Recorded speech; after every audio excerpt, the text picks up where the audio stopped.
You are Peter. What did Jesus mean? Based on the hard sayings of Jesus by F. Bruce. In Matthew 16:18, Jesus tells Peter, "You are Peter, and on this rock I will build my church, and the gates of Hades will not prevail against it." What did he mean?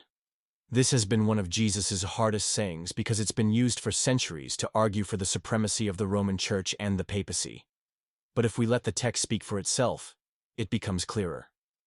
In Greek, there's a wordplay. Peter is Petros, a stone, and the rock is Petra. In Aramaic, the language Jesus likely spoke, there's no difference. Kepha means rock. Jesus was saying, "You are Kepha, and on this Kepha I will build my church." Does that mean Peter himself is the foundation? Some say yes. Others say it's not Peter as a man, but his confession, "You are the Christ, the Son of the living God." Either way, the point is that the church is built not on human strength, but on the truth of who Jesus is. This image isn't new. In Isaiah 51, Abraham is called the rock from which you were hewn. Just as Abraham was the foundation of God's people in the Old Covenant, Peter's confession becomes the starting point for the New Covenant community, the church. Jesus also gave Peter the keys of the kingdom. In Jewish thought, keys meant authority.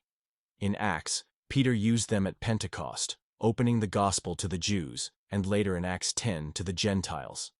The keys symbolized stewardship of the message of Christ. Finally, Jesus spoke of binding and loosing, terms rabbis used for declaring what was lawful or unlawful. This wasn't authority for Peter alone. In Matthew 18, it's extended to all the apostles as they made decisions guided by the Spirit. So what does this mean today? The church is built wherever Jesus is confessed as the Christ, the Son of the living God. Death itself cannot overcome it, because Christ is the true foundation. Romans 10:9 says, "If you confess with your mouth Jesus is Lord, and believe in your heart that God raised him from the dead, you will be saved." That's the same confession Peter made, and it's still the foundation of the church today.